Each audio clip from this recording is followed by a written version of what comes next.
మేము ఫార్మాసిటీ కోసం సేకరించింది 14,000 ఎకరాలు, మరి ఫ్యూచర్ సిటీకి 30,000 ఎకరాలు అంటున్నారు.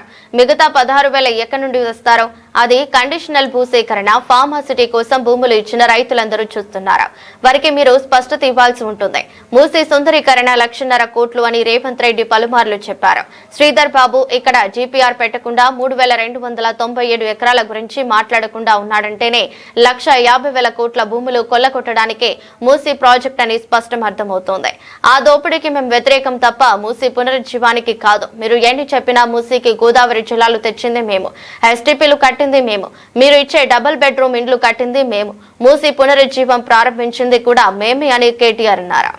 మంత్రి గారు ఫ్యూచర్ సిటీ అంటున్నారు. నేను అడుగుతా ఉన్నా సూటిగా, 14,000 ఎకరాలు మేము సేకరించాం అధ్యక్ష. మరి మంత్రి గారు మాట్లాడుతూ 30,000 ఎకరాలు అన్నారు. మిగతా 16,000 ఎకరాలు ఎక్కడి నుంచి వస్తున్నాయి మంత్రి గారు? ఎక్కడి నుంచి 30,000 ఎకరాలని చెప్తా ఉన్నారు మీరు? ఇంకోటి మాట్లాడుతున్నారు అధ్యక్ష, మధ్యలో గ్రీన్ ఫార్మ్ అనట, చుట్టూ ఇండ్లు కడతారట, అవతల జంతువులను పెడతారట, వంతారని వేస్తారట, జూ పార్క్ పెడతారట. ఇది ఏం ఆలోచన అధ్యక్ష? మాకు అర్థం కాక అడుగుతా ఉన్నాం. దయచేసి మంత్రి గారు నేను అడుగుతా ఉన్నా, it was conditional land acquisition. మీరు ఎన్నిసార్లు మిస్లీడ్ చేసినా కోర్టును గాని ఫార్మాసిటీ మరి ఎక్కడైతే రైతుల నుంచి భూములు తీసుకున్నారో వారందరూ చూస్తా ఉన్నారు, వారన్నీ వింటా ఉన్నారు.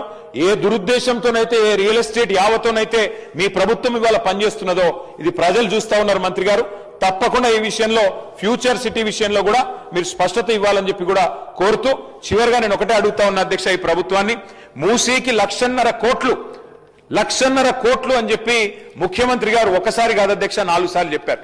కానీ ఇక్కడ మంత్రి గారు డిపిఆర్ పెట్టకుండా దాచిపెడుతున్నారంటేనే మంత్రి గారు కేవలం 3,297 ఎకరాల గురించి ప్రస్తావన చేయకుండా దాని విలువ ఈరోజు మార్కెట్లో 50 కోట్లు ఉంటుంది. కనీసం 1,50,000 కోట్ల భూములను కొల్లగొట్టడానికే మూసీ ప్రాజెక్టు.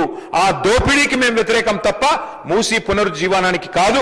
మూసీలో ఎస్టీపీలు కట్టింది మేము, మూసీకి గోదావరి నీళ్లు తెచ్చింది మేము.